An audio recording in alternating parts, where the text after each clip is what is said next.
Now, what are we doing here? Any new faces for the first time? Show of hands. Oh, hello. Thank you for coming. Thank you very much. Other new faces? Oh, yes. Thank you very much for coming. Wow, amazing. Wonderful, wonderful, wonderful, wonderful. Thank you so much for coming. I pray it's not the last time. I hope you come again. I'm kind of addictive, you know, like my look's kind of unique. Kind of dangerous, red belt in karate. You see me once, you can't just not see me again and again and again. All right, here we go. We're going back to the commentary on the book of Revelation. Last time we finished, we are at chapter 21 and we finished verse 7. Today we'll be taking one verse, and that is verse 8, and I hope we finish it this evening and we don't have two parts for it. So it is the book of Revelation, chapter 21, Revelation chapter 21 and verse 8.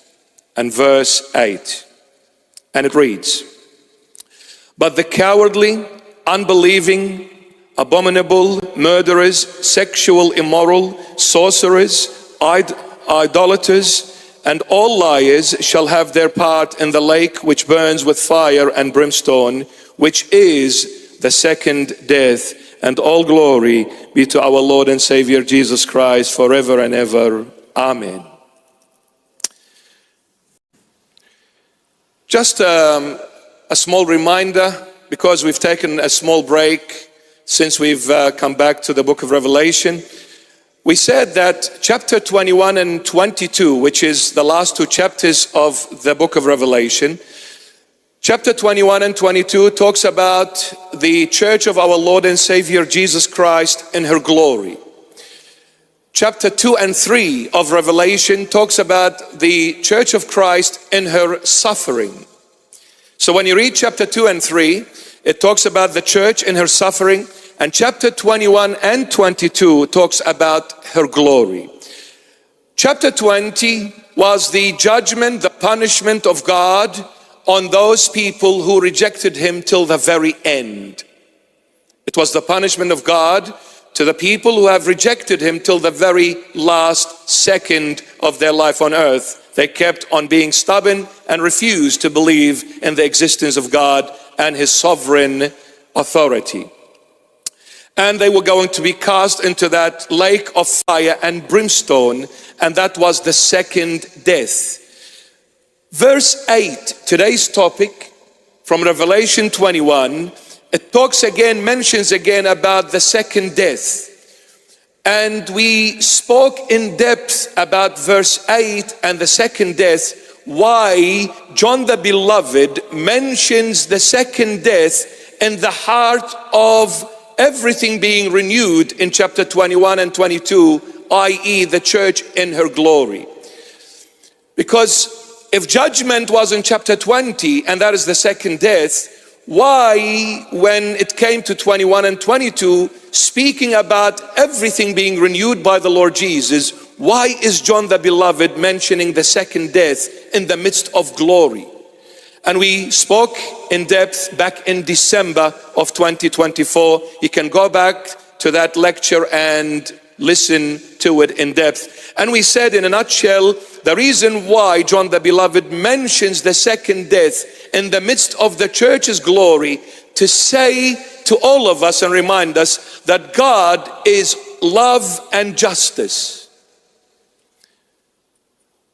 What led the church to the glory was the love of God for her. And what led people to the law was His justice. So those who rejected God, they were led to the law of God being judged. And those who believed in God, they were led by His love to glory.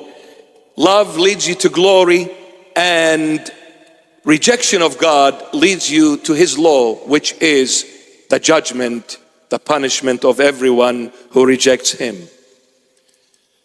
But today, we'll go and explain verse 8, word for word. But the approach will be in a spiritual way. I will not do it in the literal sense, but in the spiritual sense. You've heard us before, and we've mentioned so many times. When you read the Holy Bible, it's not that easy to be a teacher. It's not that easy to explain the Holy Bible. Just because you read one verse and you went and studied and researched, it's not that easy to come and say, this verse, that's what it really means, and that's it. And you don't accept any other explanations. It doesn't work that way.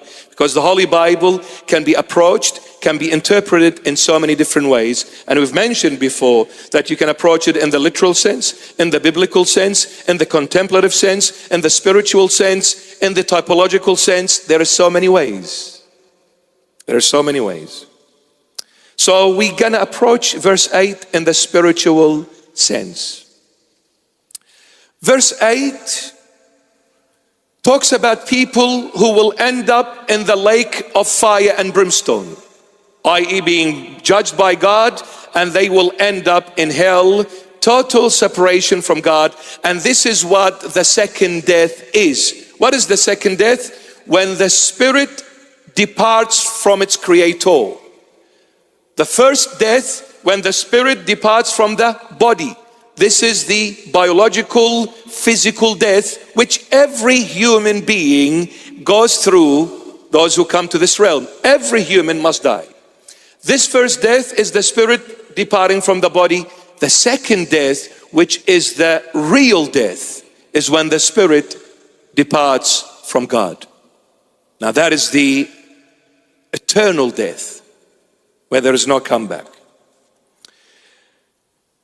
So when these people will end up being thrown into the lake of fire and brimstone, which is the second death, the Holy Bible, John the Beloved, by the inspiration of the Holy Spirit, reveals to us 7 categories that will end up in that lake of fire and the second death. I pray none of us are in any of these 7 categories. Actually, it is 8 categories, but the 8th one is the string that ties all 7 together. The 8th one is the string that ties all the other 7 together. I pray we're none of these categories. Otherwise, we're in trouble. Trouble. Here we go. The first category, the cowardly. The cowardly will end up in the lake of fire and brimstone, the second death, separation from God. The cowardly. Well, one might come and say, Bishop, how come the Holy Bible put the cowardly first, not the murderers? Because one of the other categories is murderers. Well, isn't a murderer, much worse than a coward? Why is the cowards placed first and not the murderers, for example?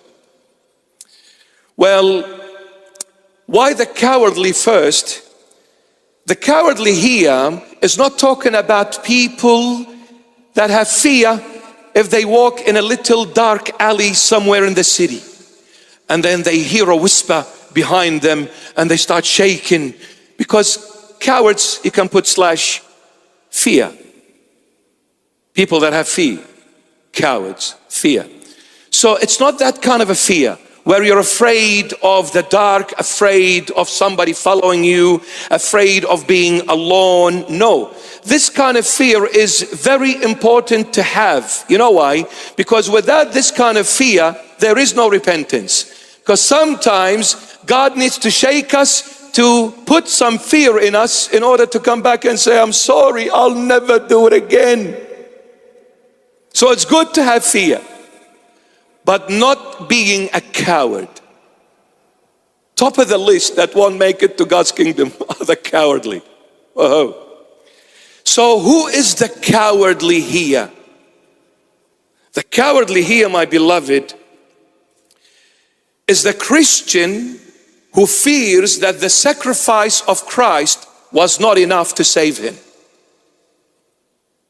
Cowardly is the Christian that fears the sacrifice which Christ offered on Calvary on the cross was not enough to save him. Now, don't ever let Satan to deceive you and trip you into this suspicion. Don't ever be suspicious of the Lord's salvation for you. Don't ever. Don't ever say, will the Lord really save me? Will the Lord really come to me? Will the Lord really help me? Will He bring me out of my misery? Will He really forgive my sins? I don't know. I'm not sure, because I've been praying and things are not going the right way. I've been asking and there is no clarity of a response from the Lord. So I don't know if Jesus can really save me. You're a coward.